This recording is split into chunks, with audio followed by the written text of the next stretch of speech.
Hello,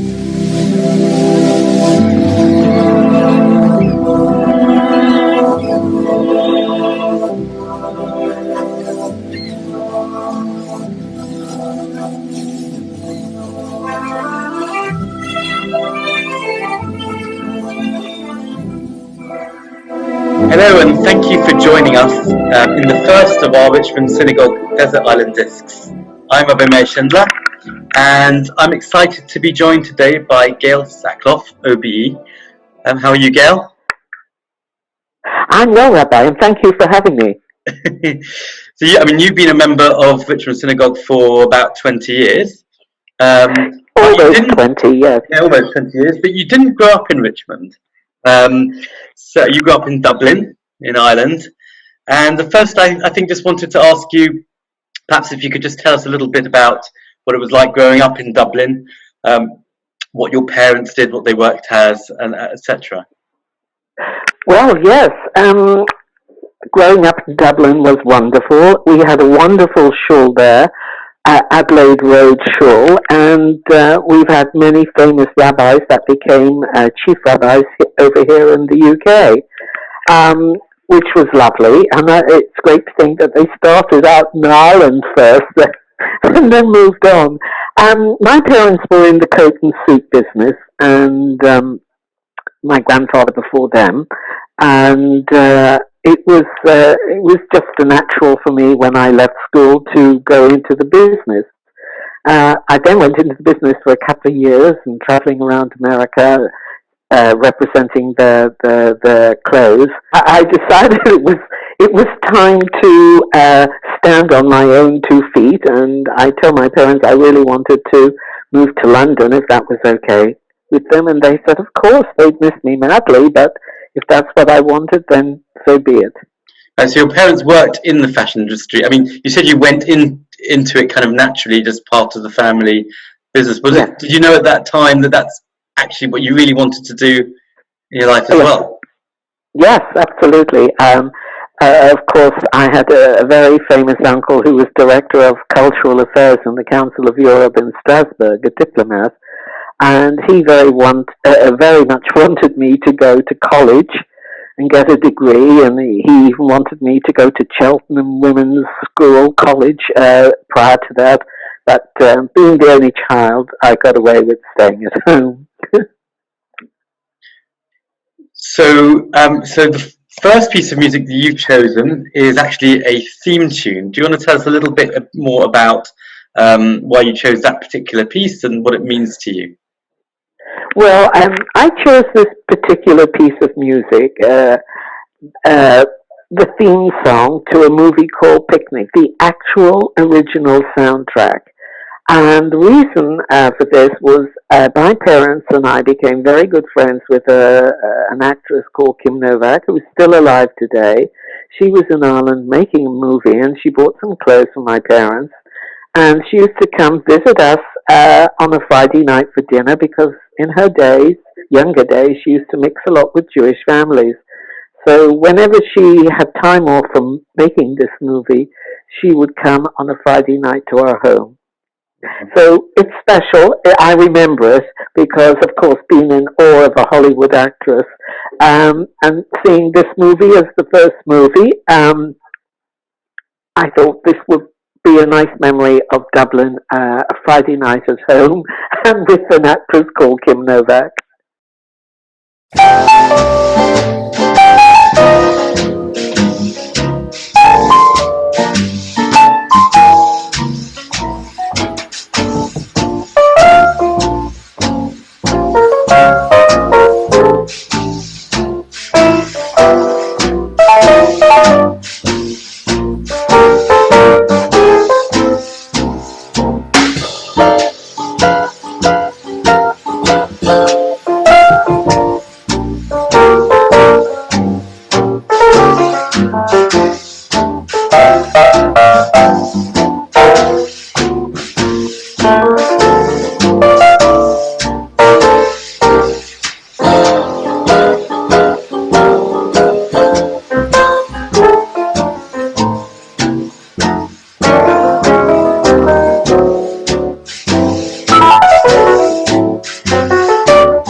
So obviously, after, as you mentioned before, after you were in Dublin, you moved to London in the 1970s. So how did that exactly come about?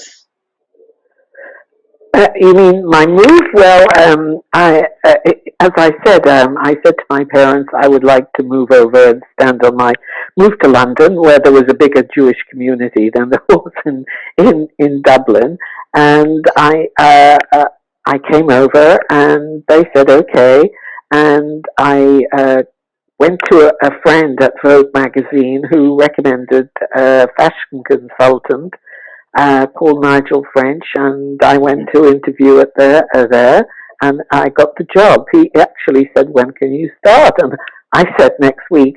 So he said, "Can you start tomorrow?" So there we go.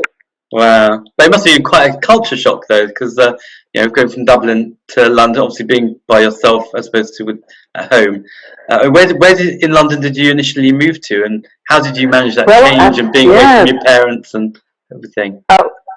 There was a lot of Dublin girls who had moved over to London, and they all rented a flat. And in these days, everybody sort of knew everybody, and if there was a room to rent in one of the apartments, the flats. So this flat was in Fitzjohn's Avenue in Hampstead, and the first of many flats that I did flat sharing with some of my friends from Dublin. And you just kind of just got on with it. I guess people did more. Yes, I got on. Yeah, I got on with it. I managed to, as I said, get a job at Nigel French Fashion Consultancy, and this guy taught me everything that I know today. He was terrific.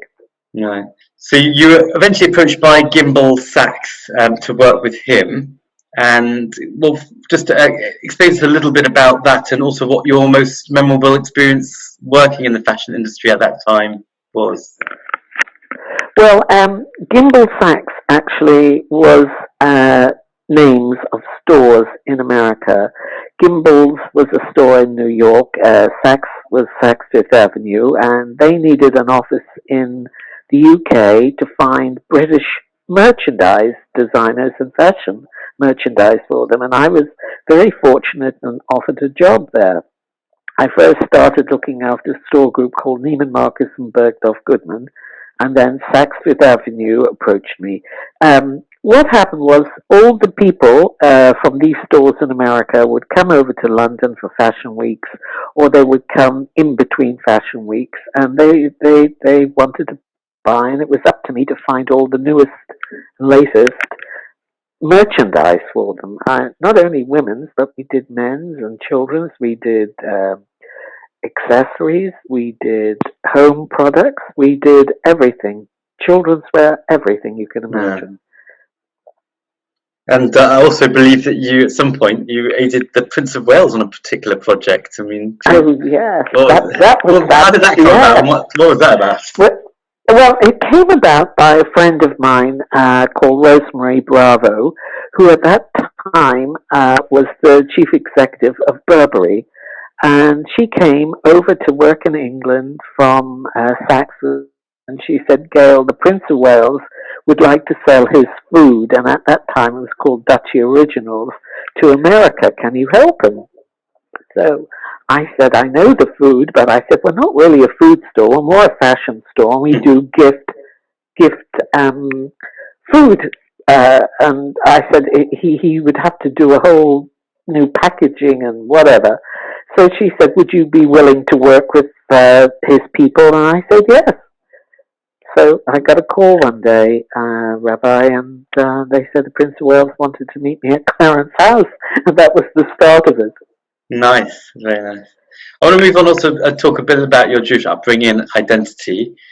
So going again, kind of rewinding back to Dublin, could you describe your Jewish experience? What it was like growing up in your parents' home in Dublin? Were they religious? Were they not so religious? Traditional? What was that like? Yes, well, I grew up in a traditional Jewish home. We went to shul mainly on the Yontovs, mainly the high holy days. We kept a kosher home, a very strict kosher home, put everything away at Pesach and did the whole thing. And I went to Cheder there, and I did we were very Jewish, if you know what I mean, traditionally Jewish, and very proud to be Jewish, but I was not from Orthodox girl, but I came from an Orthodox background. Right.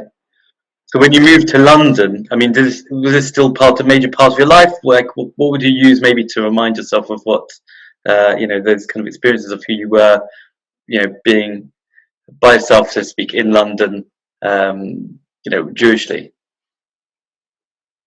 Whenever there was a Yontif, I would find a shul, maybe in St. John's Wood or around the area that I lived in, and I guess really that was it. But I would always say my Shema every morning. Yeah. Little things like that, and then I don't know if this is going to bring you on to the next piece of music that is very meaningful for me, and that I would have on a desert with me, Desert Island, to remind me of my Jewishness and my and just welcoming in Shabbos. Absolutely, you read my mind. So the second piece of music is one that would be familiar to most people, I think. Very, very beautiful. Nigun, a beautiful piece of music which is commonly sung on Friday night, and that's the Shalom Aleichem. So why Shalom Aleichem? Why have you chosen Shalom Aleichem of all of the Jewish?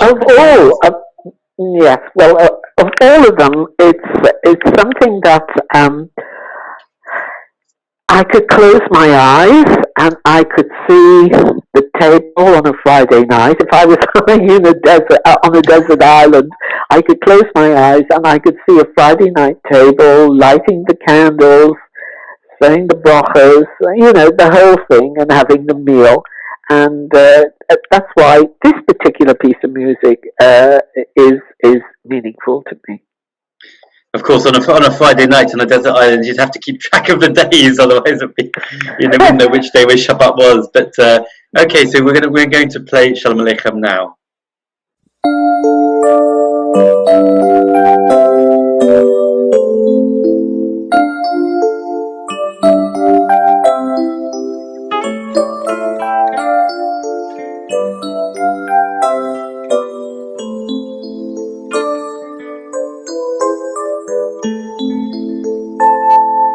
Shalom Aleichem, Malachei Hasharis, Malachei Elyon,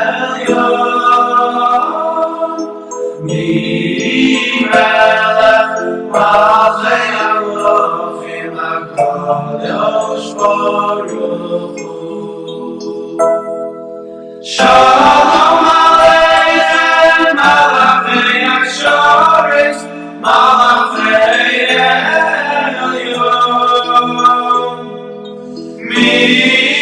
Melech, Malachei Elohim, HaKadosh Baruch Hu.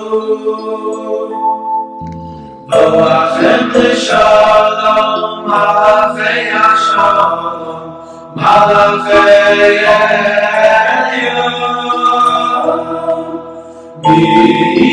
Melech Malchei Amlochim HaKadosh Baruch Hu.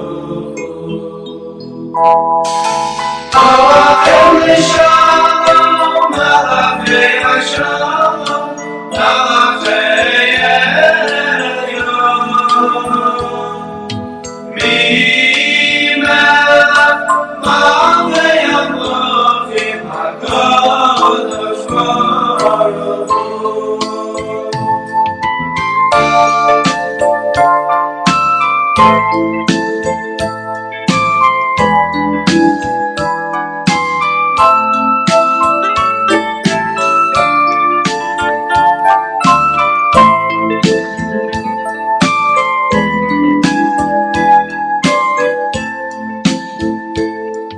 Baruchuni l'shalom, Malachei Hashalom, Malachei Elyon,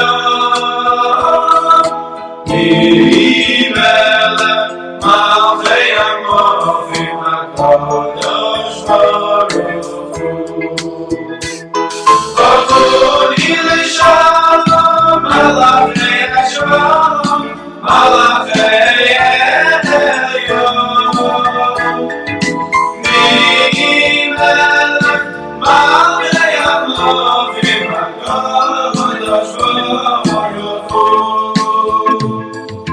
Tzeitzchem Shalom, Malachei Hashalom, Malachei Elyon, Melech Malchei Amlochim HaKadosh Baruch Hu. Tzeitzchem Shalom, Malachei Hashalom, Malachei Elyon,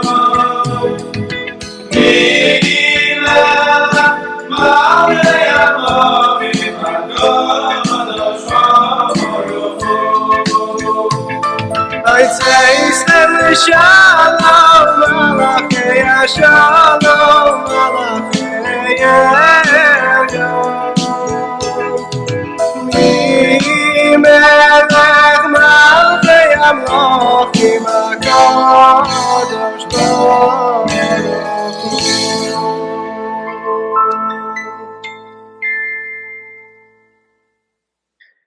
So Gail, although technically speaking, you're retired now, is that right? But you're not really retired, are you? Organised the transatlantic fashion extravaganza on the Queen Mary ocean liner, which goes from Correct. the UK to the USA, right? So, I mean, can you just tell me, that must be just a colossal amount of work. Just can you tell us a little bit what it takes to prepare for such an event? Well, it is a lot of work because we prepare 2 years, almost a year and a half, nearly 2 years prior to doing one of our fashion weeks at sea, because we've got to find the best designer, and their diaries are normally booked up, and we've got to work around their dates that they're available. We've then got to approach all the other fashion celebrities who will come and talk about various subjects. You know, get hairstylists, we've got to get shoes, we've got the whole thing. And how are we going to get the clothes on board? How are we going to get the millinery on board? And then the shops on board then also have to bring on merchandise too, because it'll be special merchandise for that particular week.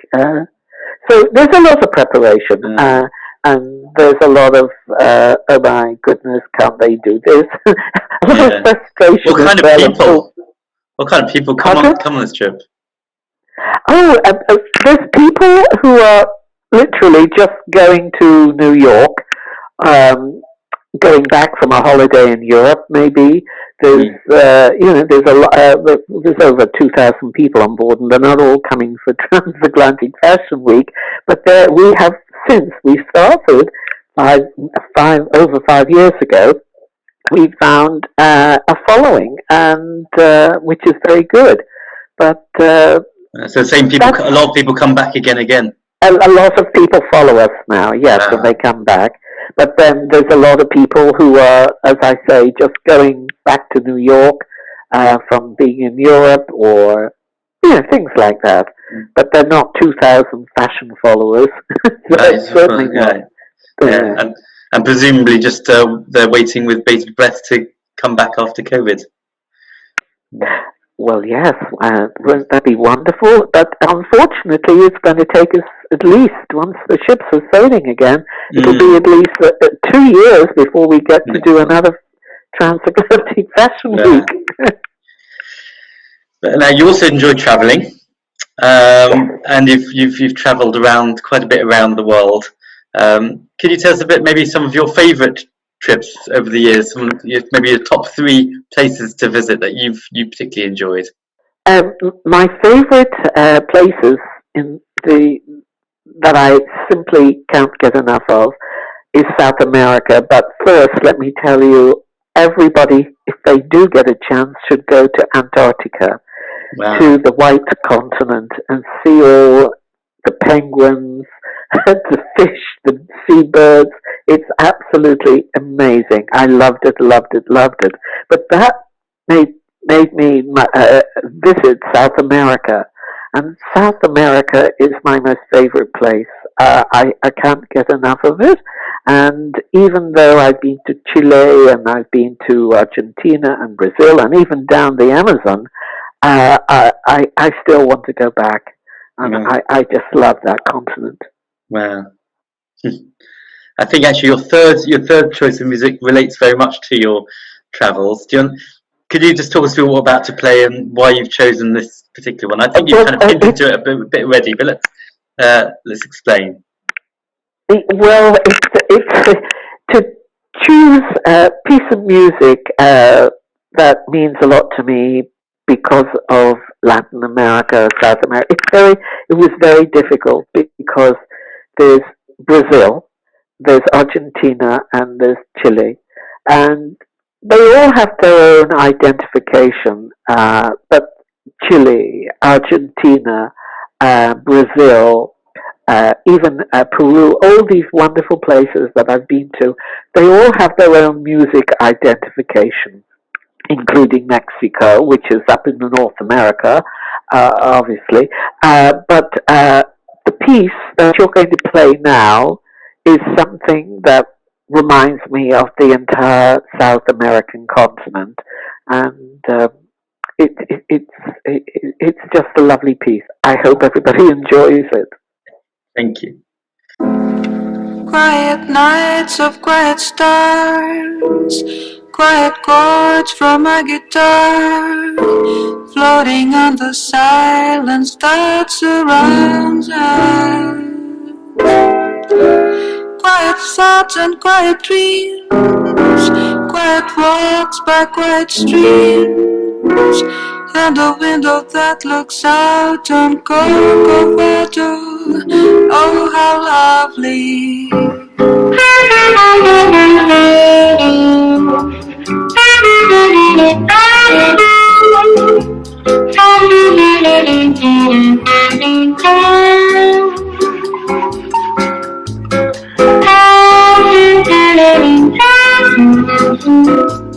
Cantinho, violão, esse amor, uma canção pra fazer feliz a quem se ama.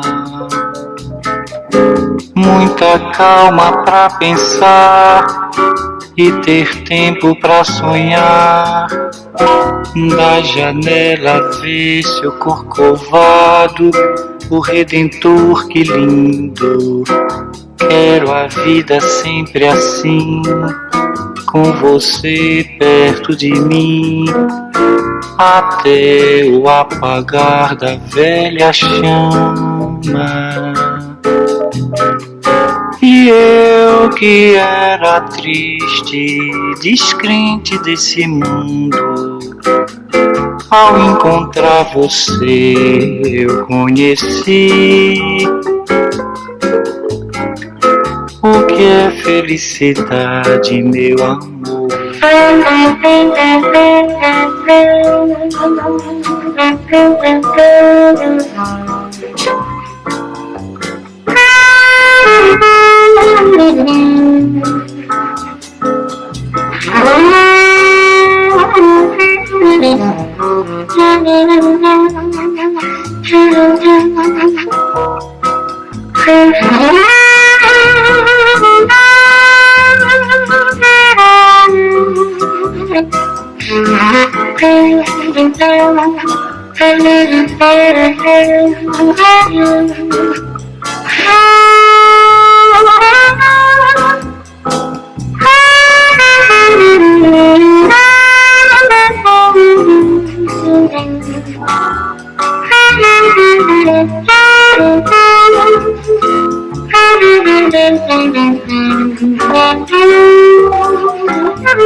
Quero a vida sempre assim, com você perto de mim, até o apagar da velha chama. E eu que era triste, descrente desse mundo, ao encontrar você eu conheci o que é felicidade, meu amor.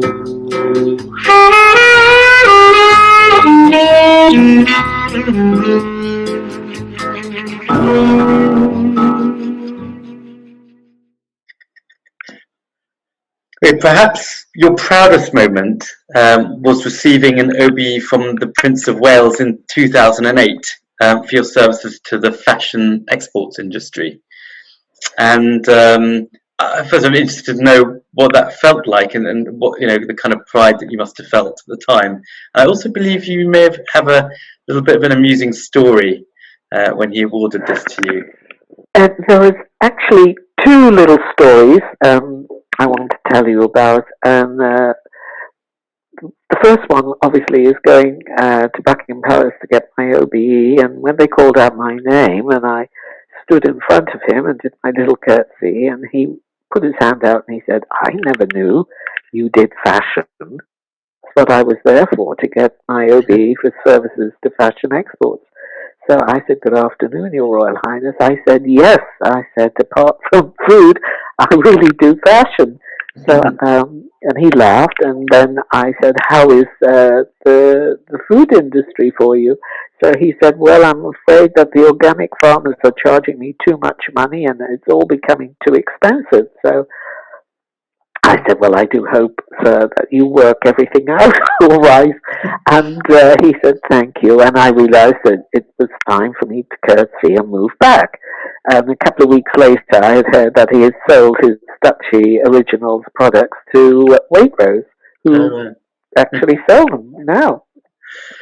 I really want to thank you so much for your time today and coming on and talking to us about some of those things that are really meaningful to you. To finish, just wanted to ask you, based on your life experiences, is there anything or any advice that perhaps you'd like to share with the younger generation? Well, absolutely, yes. I would like to say, if you have a dream about what you want to be when you're ready and you decide what kind of career you want, there's no harm in dreaming, and there's no harm in saying, "I want to do that." You can always achieve it. The dream is always possible. Keep pursuing your dreams. And remember, success comes after many failures. Don't stop learning, and always make time for your family. That's lovely words to finish off. Thank you so much, and it's really been a pleasure having you. This is Rabbi Shindler, and you've been listening to Richmond Synagogue Desert Island Discs.